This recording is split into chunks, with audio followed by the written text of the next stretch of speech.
this is Kat, and this is the story of her life using Erikson's stages of development. This is me on March 12 when I was born. When I was a baby, Mommy said that I was the type to cling onto anyone who carries or even touch me. She said I was like a magnet made in a form of baby, too clingy even to my siblings. Mommy told me I was the quiet little one. My routine was mostly to seek attention, eat, and then sleep. Explains why I was chubby on the pictures. Okay, since I was the clingy youngest one, if I'm not given an attention, I cry. Like a cry with scream as my siblings have told me. And even though I was given so much attention, they told me I was also independent. It was because I was always left alone whenever my siblings have to go to school, my parents to work. Mostly I was left with my grandma, but my grandma is busy too. So apparently I was told that I take care of myself most of the time. I busy myself by playing alone.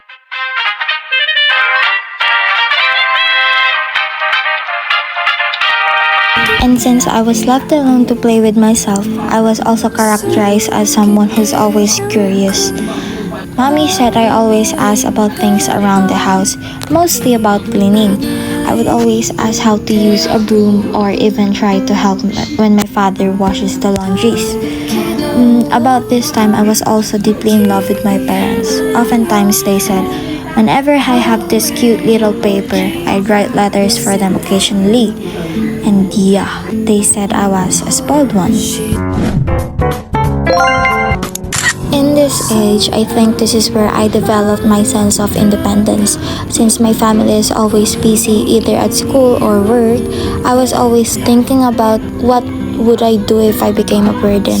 So most of the time, I learned to do houseworks on my own. When you ask my family about what I always do, they would say cleaning. The only time when I seek for attention is when we all stay together in the living room and tell stories about scary things. And yeah, I'm a lover of scary things. This was also the age when I began being curious about books, and one time I came across this book of my sibling about professions, and then I saw the doctor one. Then from then on, I decided I would be a doctor. In this point of time, since my goal was to be a doctor, I would always ask my mother about being a midwife. It's the closest thing I thought that's close to my goal. I would watch her be knowledgeable about medicines and like every pain I feel. So yeah, my role model. But then my goal changed from being a doctor to being a nurse. It's mostly because it was stressful. I like having multiple things I can do and then multitask it, which is why that was my goal until senior high school. I'm also a lover of skies, so much skies. I would love to just lay down, look at the skies whenever I have the opportunity, and as you can see, most of my pictures are with my dog Shiro, the most craziest dog I've ever had. This dog had me rushing on adrenaline because of how his mood changes so fast. These are my friends from senior high. I would say they became a factor in who I am until today. They've been with me, supporting me, and of course, always the chaotic trio.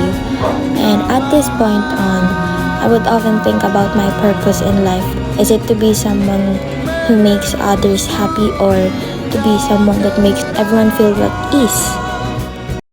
In this season of my life, I've begun to understand what it truly means to seek connection, not just with people, but with God. I've experienced moments of physical closeness, but never truly about emotional closeness. I've also experienced isolation not because I lack people around me, but because I don't relate much with everyone. That sometimes causes my circle to grow smaller, but strangely, it also fills me with a deeper kind of happiness. While I still have questions and moments of sadness, I'm learning that intimacy isn't always about romance or friendship. It's about being seen, known, and loved, and I find that most in God. Ikaw lang ang babaeng nagparamdam